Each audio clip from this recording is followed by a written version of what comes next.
আমি যে কওঁ content creator, digital creator, YouTuber, gamer আদিৰ কথা, এই সকলো শ্ৰেণীৰ লোকৰ বাবে এটা ভাল খবৰ আছে।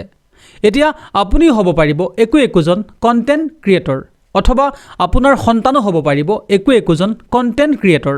কেন্দ্ৰীয় চৰকাৰে 2026 আৰু 27 বৰ্ষৰ বাজেটত ডিজিটেল কণ্টেণ্ট ক্ৰিয়েশ্যন আৰু সৃষ্টিশীল শিক্ষাৰ ক্ষেত্ৰত এক গুৰুত্বপূৰ্ণ পদক্ষেপ গ্ৰহণ কৰিছে। এই পদক্ষেপৰ মূল লক্ষ্য হৈছে ছাত্ৰ ছাত্ৰীৰ মাজত animation, video' production, visual effect, যাক আমি VFX বুলি কওঁ, গেমিং আৰু কমিক্স আদিৰ দৰে আধুনিক কৌশলসমূহৰ শিক্ষা বিস্তাৰ কৰা। কণ্টেণ্ট ক্ৰিয়েটৰ লেব আৰু AVGC লেব স্থাপন কৰা। AVGC লেব হৈছে animation, visual effect, gaming and comics. এই বাজেটৰ অধীনত চৰকাৰে দেশৰ প্ৰায় 15,000খন মাধ্যমিক বিদ্যালয় আৰু 500খন কলেজত কণ্টেণ্ট ক্ৰিয়েটৰ লেব অথবা AVGC লেব স্থাপন কৰাৰ কথা ঘোষণা কৰিছে। এই লেবসমূহত ছাত্ৰ ছাত্ৰীয়ে আধুনিক ডিজিটেল সঁজুলি ব্যৱহাৰ কৰি ভিডিঅ' আৰু ডিজিটেল কণ্টেণ্ট নিৰ্মাণ, এনিমেশ্যন আৰু VFX, গেম ডিজাইন আৰু কমিক্স সৃষ্টি আদিৰ প্ৰেক্টিকেল শিক্ষা লাভ কৰিব পাৰিব।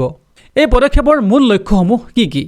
এই পদক্ষেপৰ মূল লক্ষ্যসমূহ হৈছে ছাত্ৰ ছাত্ৰীক ভৱিষ্যতৰ ডিজিটেল কেৰিয়াৰৰ বাবে প্ৰস্তুত কৰা, কণ্টেণ্ট ক্ৰিয়েশ্যনৰ ক্ষেত্ৰত দক্ষ মানৱ সম্পদ গঢ়ি তোলা, যুৱ সমাজক চাকৰিৰ লগতে আত্মনিৰ্ভৰ উদ্যোগী হিচাপে গঢ়ি তোলা, লগতে ভাৰতক বিশ্বৰ সৃষ্টিশীল অৰ্থনীতি, ক্ৰিয়েটিভ ইকনমি, অৰেঞ্জ ইকনমিৰ এক শক্তিশালী কেন্দ্ৰ হিচাপে প্ৰতিষ্ঠা কৰা।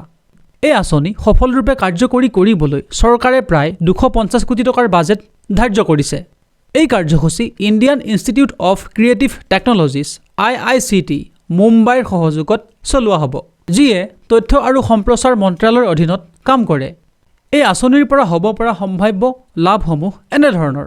প্ৰথমতে, কণ্টেণ্ট ক্ৰিয়েশ্যন ক্ষেত্ৰক এক গভীৰ আৰু সন্মানজনক পেছা হিচাপে স্বীকৃতি দি ছাত্ৰ ছাত্ৰীৰ মাজত সৃষ্টিশীলতা আৰু প্ৰযুক্তিগত দক্ষতাৰ বিকাশ ঘটোৱা। দ্বিতীয়তে, ভৱিষ্যতে ডিজিটেল মিডিয়া, চলচ্চিত্ৰ, গেমিং আৰু অনলাইন প্লেটফৰ্মত নতুন চাকৰিৰ সুযোগৰ ব্যৱস্থা কৰা। তৃতীয়তে, গ্ৰাম্য আৰু চহৰ অঞ্চল দুয়ো ঠাইৰ যুৱক যুৱতীক সমান সুযোগ প্ৰদান কৰা। শেষত কওঁ, এই নতুন বাজেটীয় ব্যৱস্থাই স্পষ্টকৈ দেখুৱাইছে যে কণ্টেণ্ট ক্ৰিয়েশ্যন এতিয়া কেৱল মনোৰঞ্জনৰ মাধ্যম নহয়, ই হৈছে এক সম্ভাৱনাপূৰ্ণ কেৰিয়াৰ আৰু অৰ্থনৈতিক ক্ষেত্ৰ। এই পদক্ষেপে আগন্তুক দিনত ভাৰতৰ যুৱ সমাজক ডিজিটেল দিশত অধিক সক্ষম আৰু আত্মনিৰ্ভৰ কৰি তুলিব বুলি আশাবাদী।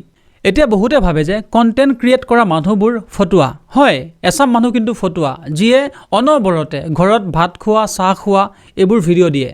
কিন্তু এনে কিছুমান মানুহ আছে যিয়ে ভাল কণ্টেণ্ট ক্ৰিয়েট কৰে আৰু যাৰ কণ্টেণ্টসমূহ সমাজৰ কাৰণে প্ৰয়োজনীয়। বৰ্তমান সময়ত কণ্টেণ্ট ক্ৰিয়েটৰ হৈছে একমাত্ৰ কেৰিয়াৰ, য'ত মানুহে ঘৰত থাকি সকলো কাম কৰিব পাৰে। আজিৰ তাৰিখত কণ্টেণ্ট ক্ৰিয়েশ্যন বুলি ক'লে কেৱল ৰীল বনোৱা কথা নহয়। বহুতে ভাবে যে কণ্টেণ্ট ক্ৰিয়েশ্যন মানে হৈছে ৰীল বনোৱা, ভিডিঅ' বনোৱা ইত্যাদি। কিন্তু আজিৰ তাৰিখত কণ্টেণ্ট ক্ৰিয়েশ্যন মানে হৈছে এক সৃষ্টি, য'ত মানৱ সমাজৰ শিক্ষাৰ পৰা আদি কৰি সমগ্ৰ বিষয় জড়িত হৈ থাকে।